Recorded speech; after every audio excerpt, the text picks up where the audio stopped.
Taiwan and the world are wondering if U.S. Speaker of the House Nancy Pelosi will visit Taiwan in August. And today I speak with Jessica Stone, who is a Voice of America reporter based in Washington, D.C. Well, it's great to be able to speak with you, Jessica. I know you're right there in Washington, D.C. And we recently heard that U.S. President Joe Biden said that the U.S. military says it does not support Nancy Pelosi's visit to Taiwan. Do you think this means that her trip will be postponed or canceled? Well, I want to point out that we don't know when she's going. She hasn't even confirmed that she is going, but this is certainly an issue that is under consideration by Nancy Pelosi staff. And former Defense Secretary Mark Esper has pointed out, look, the Congress is independent of the military. The military can't tell Congress what to do. They need to have the freedom to make these trips. It's important for them to see up close and personal the impact of their decisions, to be able to make better decisions as lawmakers. But certainly Beijing worries that Pelosi's visit could encourage more visits by Congress. There is a tension because Washington does not want to give Beijing any reason to view this as an escalation. We see that Beijing is also reacting very strongly. They said that they will take forceful measures if Pelosi does visit. So, what kind of measures do you think that they're thinking of? Members of Congress arrive in Taiwan by military plane, and that alone could be viewed as a provocation by Beijing.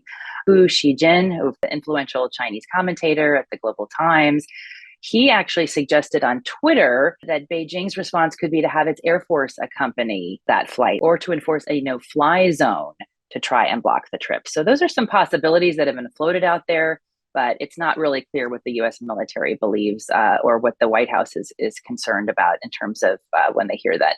What do you think about Pelosi herself, what she wants to do? She has a history of taking a stand on human rights. She went to Tiananmen Square just 2 years after the massacre there. And she also has some legislation she wants to see passed in Congress, which has a lot to do with making the U.S. more competitive against China in technology and semiconductor production.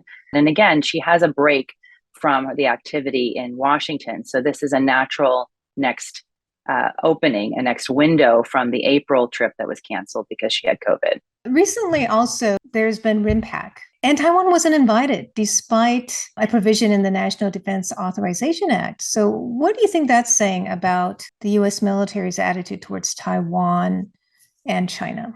Well, I think it's important, Natalie, to remember that Taiwan has not been invited before. And so it would be unprecedented for it to be invited. Of course, hopes were raised when the NDAA was signed by US President Joe Biden, in which Congress did ask the Pentagon to invite Taiwan. And I think what you're seeing there is an internal debate. You're seeing Congress become much more aware of what needs to happen in Taiwan. And there really is bipartisan support for Taiwan in these matters because there's an affinity for any democracy in the region.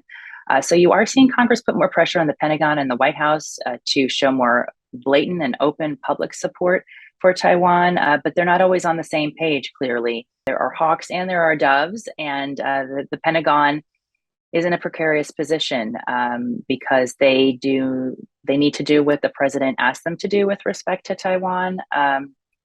Because he's the civilian leader of the US military. At the same time, I just want to point out there is a flurry of engagement throughout the region.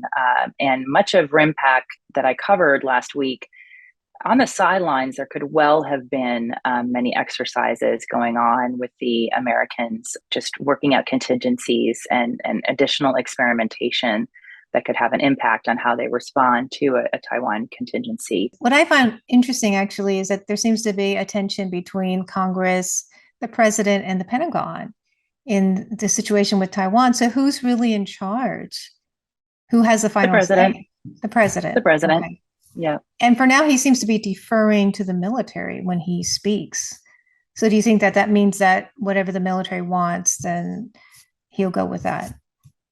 It's not clear that he's made a decision on anything in particular. You have to keep in mind, too, he has not had an in-person meeting with Xi Jinping at this point. And both sides are looking to have a meeting on the sidelines of the G20 or the APEC conference in the region in November. And that's going to come right around the time when the People's Party Congress is having their meetings and when we expect Xi Jinping to receive a third term.